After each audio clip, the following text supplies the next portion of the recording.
Good evening. Thank you for joining us as we continue in the book of Romans. If you'd like to be turning in your Bibles to Romans chapter 7, we will be studying from that chapter this evening, pretty well focusing on the first half of the chapter 7 in Romans.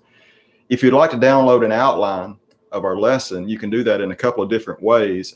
If you go down to the comments section of this video, we have that there, a link to download either the PDF or the Word format of the outline. You can also go to the live feed section of our website, and there are links there as well for you to download the outline.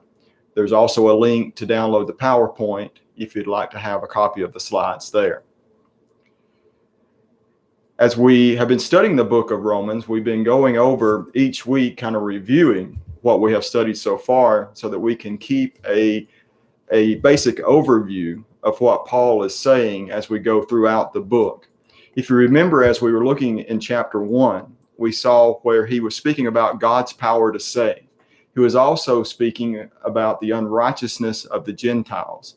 As we move into chapter 2, he begins to indict the Jews of their sin and letting them know that they are guilty as well of committing sin just like the Gentiles. In chapter 3, he kind of sums all of that up, and where he says all have sinned and fall short of the glory of God. But by faith in Christ, all can be made righteous.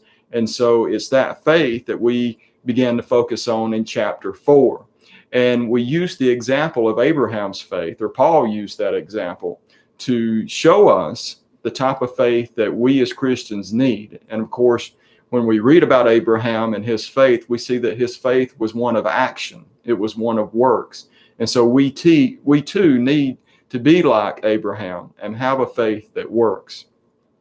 In chapter 5, we were looking at the blessings of justification. And there are many great blessings in being justified, both here on earth as well as in heaven.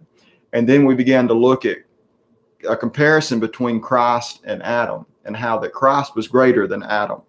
In chapter 6, we were studying about how that we are slaves of righteousness, that no longer are we slaves of sin. We are no longer under the dominion of sin, but we have become slaves of righteousness. And so today we will begin in chapter 7, and we will see how that the law brings knowledge of sin. As we study chapter 7, we need to keep in mind those things that we saw in the previous chapter, in chapter 6. Among those things, we need to not forget that when one is baptized into the death of Christ, the old man of sin is crucified, and he is thereby made free from the rule of sin. And so, as we just stated, we are no longer under the dominion of sin. And of course, this is something that is going to be necessary for us to keep in our minds as we go through chapter 7, because if we don't, we might get confused about some of the things that Paul is stating there. We also need to remember that those who are raised with Christ no longer allow sin to reign in their lives, but instead serve righteousness. And so it's important for us, therefore, to understand that we no longer sin. We no longer commit sin on a daily basis. And when we do, we must make correction of that, get forgiveness of that, and then endeavor to no longer sin again. We also need to remember that sin does not have dominion over the saved, but they are under grace and not law. And we saw this in chapter 6 and verse 14.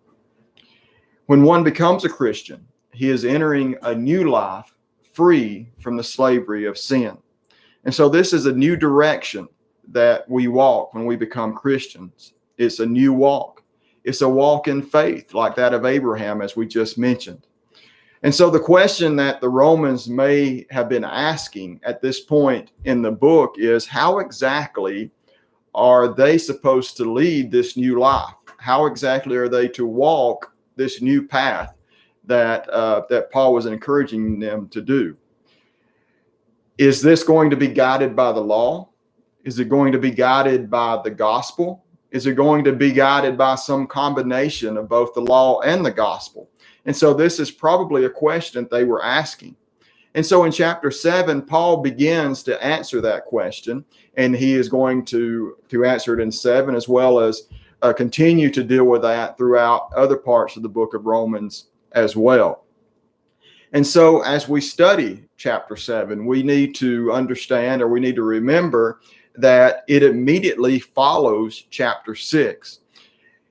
We may struggle a little bit with what Paul is stating in chapter 7, struggle with maybe what it means. And it will help us to remember to look at the broader picture, to look back and look at this book as just that. It's a letter. Paul did not divide the book of Romans up into chapters. That was done by men in order to help us better study and to navigate the book.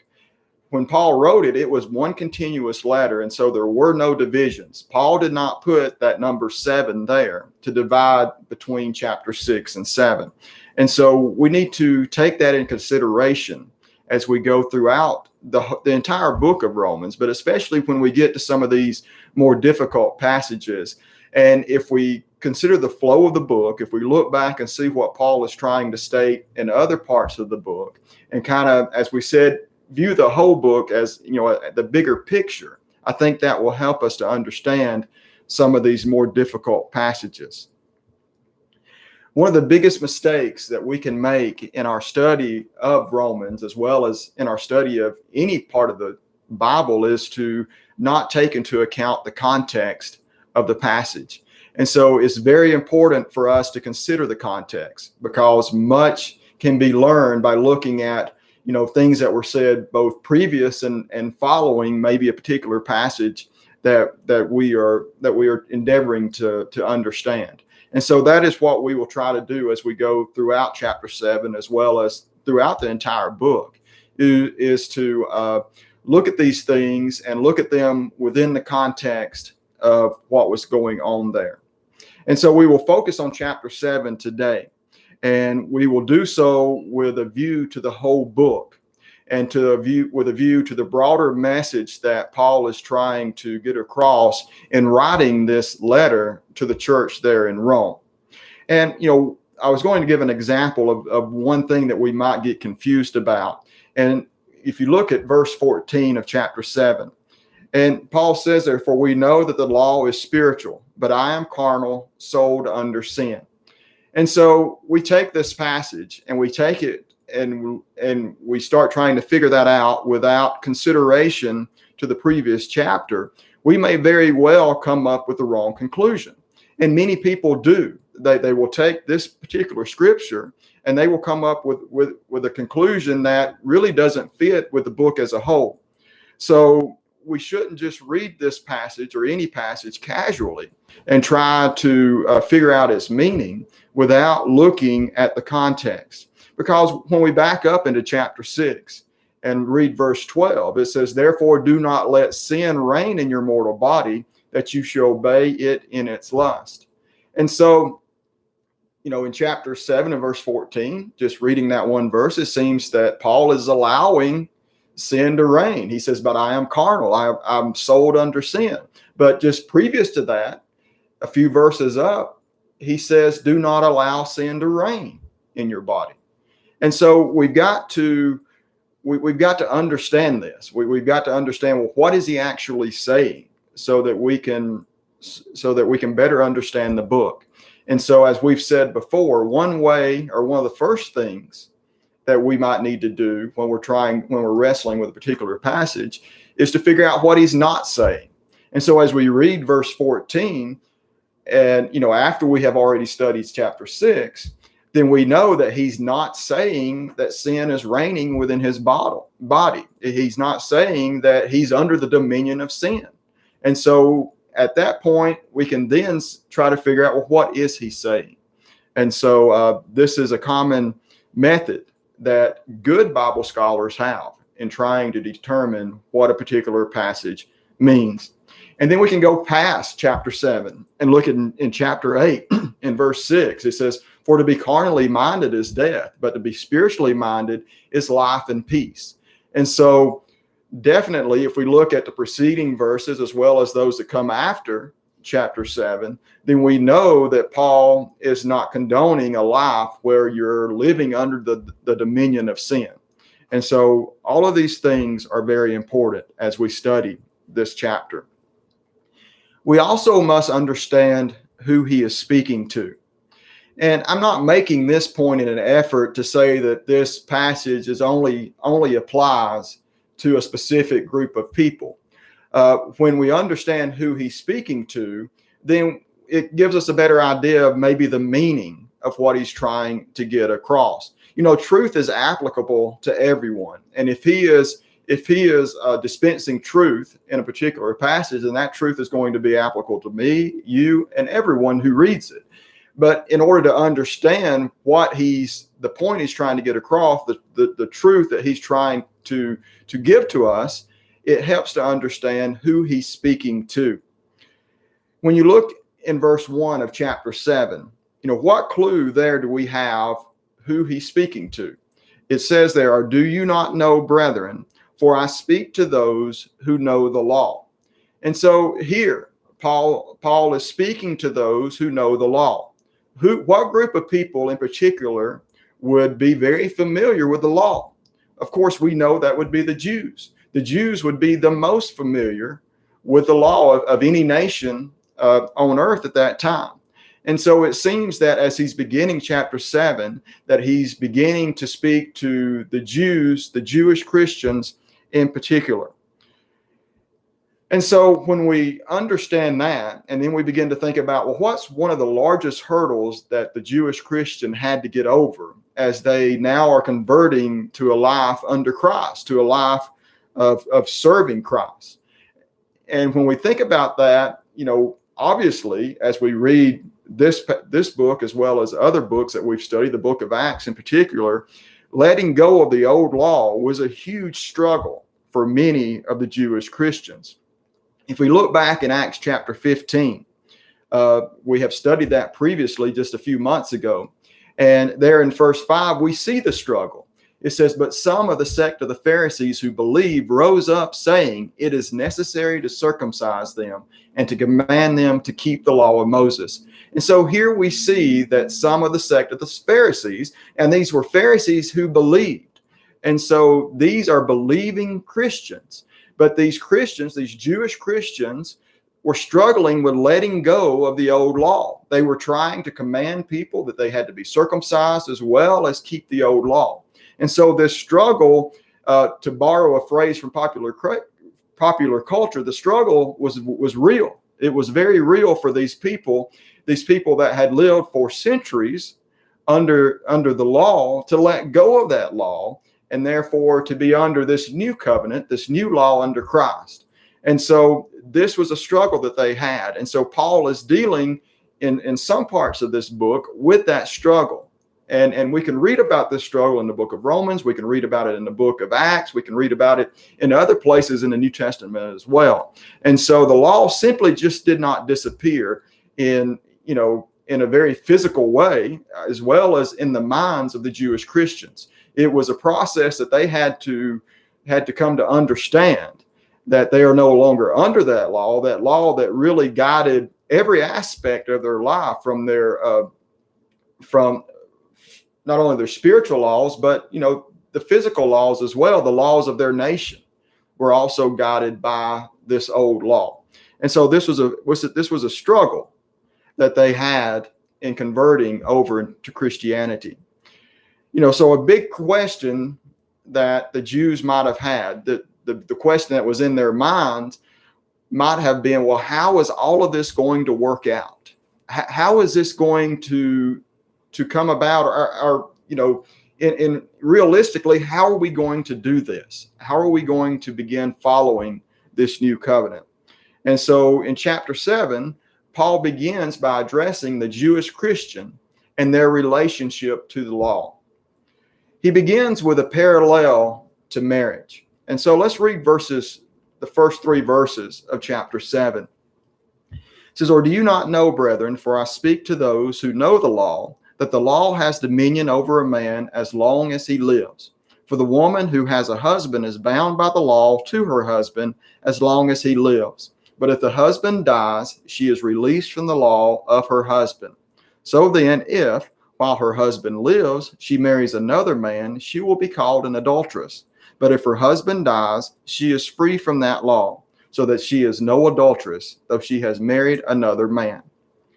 And so here Paul is speaking to Christians who had come out of Judaism, and he appeals to their knowledge of the law. He says, I'm speaking to those who know the law. He uses marriage here as an example to prove a point. And so when we look at this process or this method of using an example, or maybe we might call it an illustration, we see that he's taking something that is very familiar in order to help them understand something that is not as familiar or maybe is more difficult for them to understand. And so what Paul is doing here in this passage is not speaking on marriage, so to say. He's speaking on marriage in order to prove a point about something that is less familiar. You know, all of these people clearly, obviously understood the laws concerning marriage. And so he's taking those laws and he's trying to prove a point here. The sad thing is that many today do not possess the same understanding as far as the laws of marriage. And so the simplicity of this point is lost on many people today because there is so much false doctrine being taught on marriage, divorce, and remarriage. But for someone who is familiar with the law, this idea of till death do we part, it went without saying. It was something that was just accepted. As long as your spouse lives, the marriage contract is binding. What frees you from that contract would be death. Trying to enter into a relationship with another before the death of your spouse would be considered adultery. And so all of these things went without saying. And so I don't plan really to get into a discussion of marriage and divorce. I don't think that's the point necessarily of this chapter. We can learn some things about marriage and divorce in this chapter, but that's not necessarily the purpose of the point that Paul was trying to get across here in the broader sense as we study the book of Romans. But we see, 1 Corinthians chapter 7 in verse 39. A wife is bound by law as long as her husband lives, but if her husband dies, she is at liberty to be married to whom she wishes, only in the Lord. And so we see that, even in the New Testament, this same principle was upheld. Now we have the one exception there in Matthew 19 and verse 9, but there again, we're not really going to get into that this evening. The focus of this passage is not husbands and wives. It's the Jews and the law. The Jews and their relationship to the law. So let's not lose sight of the point that Paul was really trying to get across in bringing up this idea of a husband and wife marrying and one dying and being loose from the bond there. Let's not lose sight of the point that what Paul was trying to get across. The parallel is drawn to illustrate how law has dominion over those who live under it. As we read there in verse 1, the last part of verse 1, it says, the law has dominion over a man as long as he lives. So the law had dominion over the Jews as long as it was in effect, as long as it lived. You look at Colossians chapter 2, verses 13 and 14. It says, and you being dead in your trespasses and uncircumcision of your flesh, he has made alive together with him, having forgiven you all trespasses, having wiped out the handwriting of requirements that was against us, which is contrary to us. And he has taken it out of the way, having nailed it to the cross. So the old law has been taken out of the way. It has been nailed to the cross. It has been crucified to the cross with Christ. And so it is no longer in effect. But not only had the old law been done away with, the Jewish Christians had died to the law. They themselves had died to the old law. You look in Romans chapter 7, as we continue reading there, we'll pick up in verse 4. It says, therefore, my brethren, you also have become dead to the law through the body of Christ, that you may be married to another. So here they had become dead so that they could be married to another, to him who was raised from the dead, that we should bear fruit to God. For when we were in the flesh, the sinful passions which were aroused by the law were at work in our members to bear fruit to death. But now we have been delivered from the law, having died to what we were held by, so that we should serve in the newness of the Spirit and not in the oldness of the letter. And so now they had died to the law, and so now they could be married to Christ. Death breaks the bond so that the new relationship can be entered into without condemnation. We read verse 4 there. The first part of verse 4 says, "Therefore, my brethren, you also have become dead to the law through the body of Christ, that you may be married to another." And so they had died to the law. That bond to the law was broken at death, and so now they could be married to Christ. The implication is that a woman cannot be in a relationship with two men at the same time. And so if you have either a man or a woman that is in a relationship with two people, then that is considered adultery. That's physical adultery. Only death is one of the ways. We mentioned the other in Matthew 19:9, the other condition. But death is what severs that bond and allows her or allows him to enter into a new relationship. When they died with Christ in baptism, their bond to the law was broken. It was no longer in effect. That relationship was severed. They became free to enter into a new relationship with Christ. They would not be guilty of spiritual adultery by entering into this new relationship. Yet, by the same token, it was not possible for them to enter into this new relationship with Christ, but yet continue to keep part of the old law or bind part of the old law to other people. That would be the same as being married to one man and then having a relationship with another man simultaneously. You just cannot do that. It would be spiritual adultery. In writing to the Galatians, Paul says in Galatians chapter 2, verses 19 and 20, "For I, through the law, died to the law that I might live to God. I have been crucified with Christ. It is no longer I who live, but Christ who lives in me. And the life which I now live in the flesh, I live by faith in the Son of God, who loved me and gave himself for me." And so here, Paul reiterates the same concept of no longer living under the law. He lives for Christ. Christ was the one that died for us. So now we are living for Christ. We are living this new relationship. They can now serve in newness of the Spirit, which is far superior to serving in the oldness of the letter, so to speak. You look in verse 6 of Romans chapter 7. It says, "But now we have been delivered from the law, having died to what we were held by, so that we should serve in the newness of the Spirit and not in the oldness of the letter." So here we see the two covenants contrasted. The old law was ritualistic. It only exposed sin. It did not provide a true remedy for sin. The new law was more spiritual in nature. Obedience from the heart is required. This new covenant makes provisions for man's weakness by supplying the grace needed to remove sin permanently, something that the old law couldn't do. And so now these Jewish Christians were free to serve in this new law. And it was such a greater place to be. And so Paul is going to continue to expand upon this throughout this chapter as well as throughout the remaining part of the book of Romans. Speaking of the law in these terms naturally led the Jews to ask some questions. And so Paul now goes on to explain that the law wasn't sinful. As we pick up reading there in verse 7 of Romans 7, it says, What shall we say then? Is the law sin? Certainly not. On the contrary, I would not have known sin except through the law. For I would not have known covetousness unless the law has said, You shall not covet. But sin, taking opportunity by the commandment, produced in me all manner of evil desire. For apart from the law, sin was dead.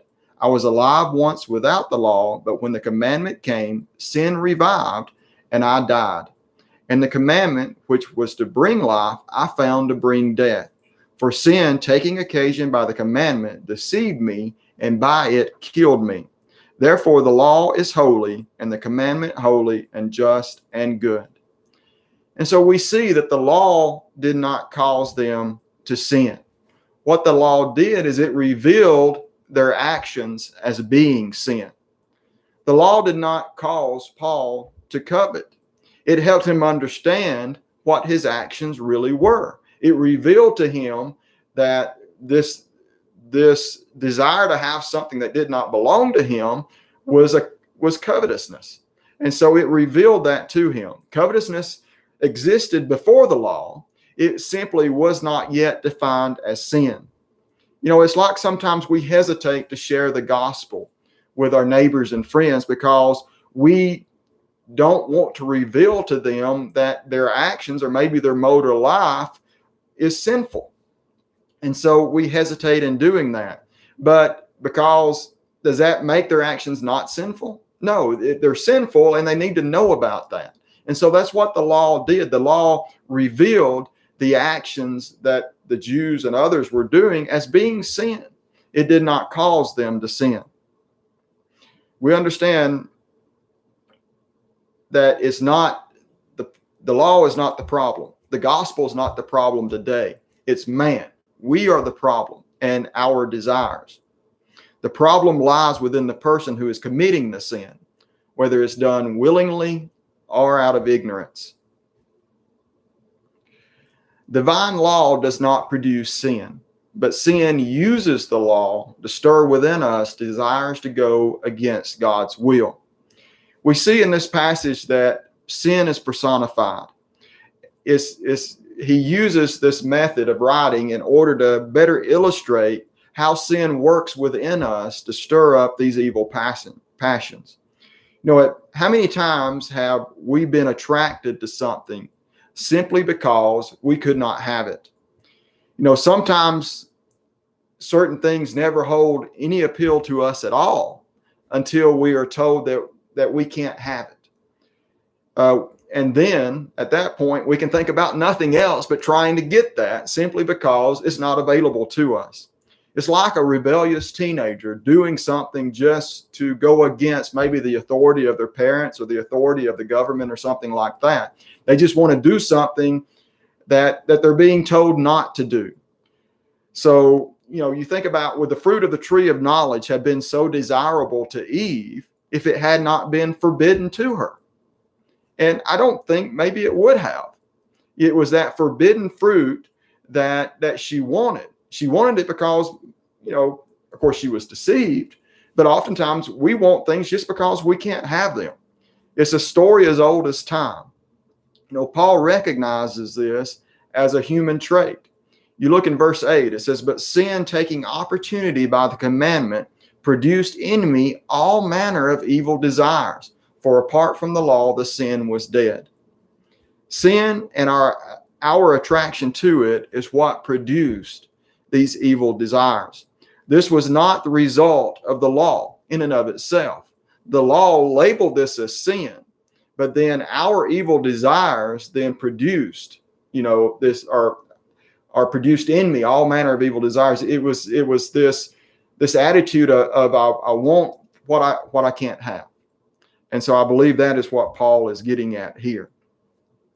He also says that where there is no law or apart from the law, there can be no sin. And so where, you know, we can't break a law that doesn't exist. And so in order for us to break a law, then there has to be a law. If there's no law, then there's no sin. We also see in verse 9 that there was a time when Paul was alive without the law.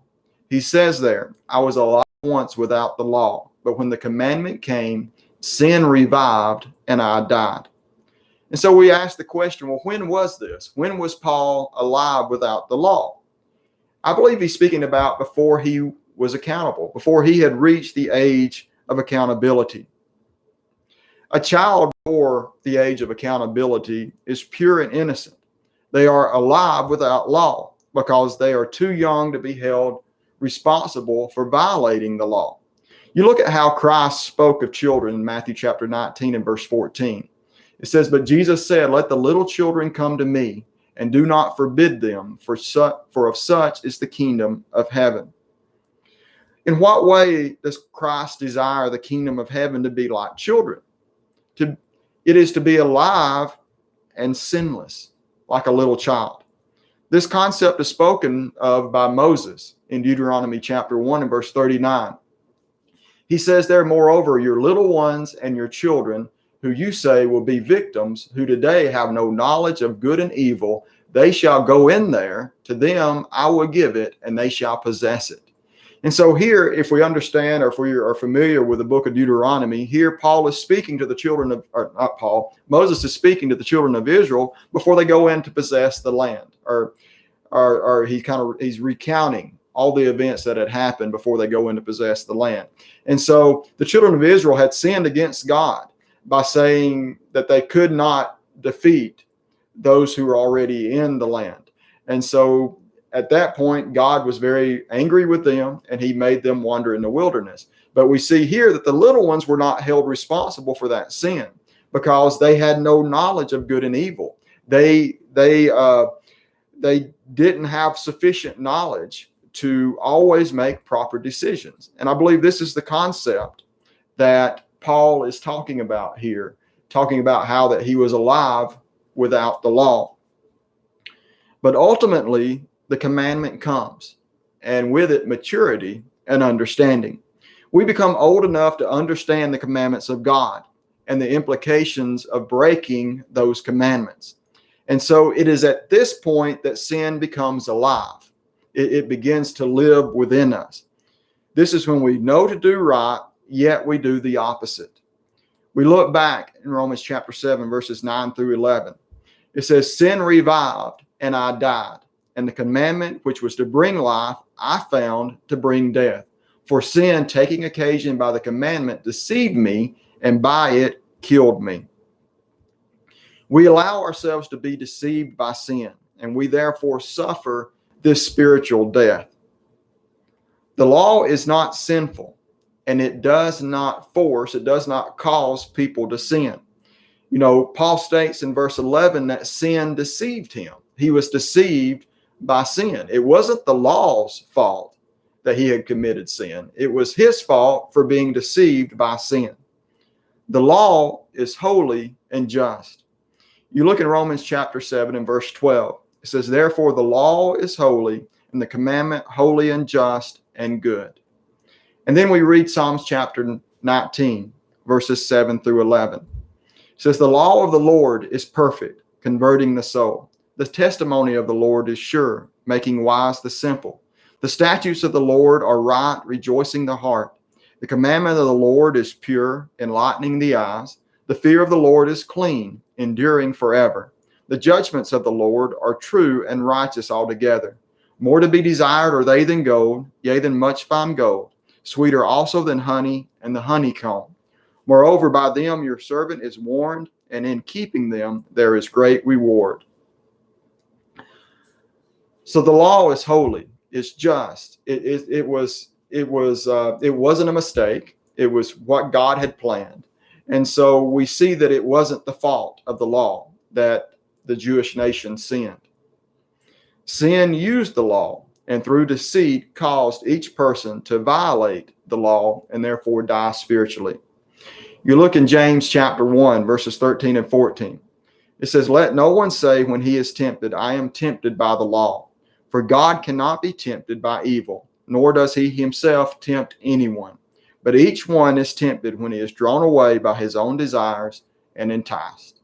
And so this is what causes us to sin. When we are drawn away by our own desires and we're enticed by this sin, therefore to go against the commandments that we have been given. And so in conclusion of our study this evening, we see that the law did not create sin. The law brought knowledge of sin. It defined sin. It allowed those under the law to understand what sin was. The blame for sin rests fully on the shoulders of the one who commits sin. If we are of an accountable age, the responsibility for our sins rests within each one of us. It is not inherited from Adam. It is not caused by the law. We allow ourselves to be deceived. We allow ourselves to be drawn away by our own desires, and therefore we commit sin. And so, Lord willing, next Sunday evening, we will try to finish up the last half of the chapter 7 in the book of Romans. We invite you to join us again on Wednesday evening at 7 o'clock as Brother Hall will continue to study with us there in the studies that he has prepared. If you would like to get the outline for that study, we will try to make that available probably by tomorrow evening. We will get that posted there on the live feed of our website, so you can go there and download that outline and be looking at that prior to the study. But we thank you again for joining us this evening, and we hope to have you with us again soon.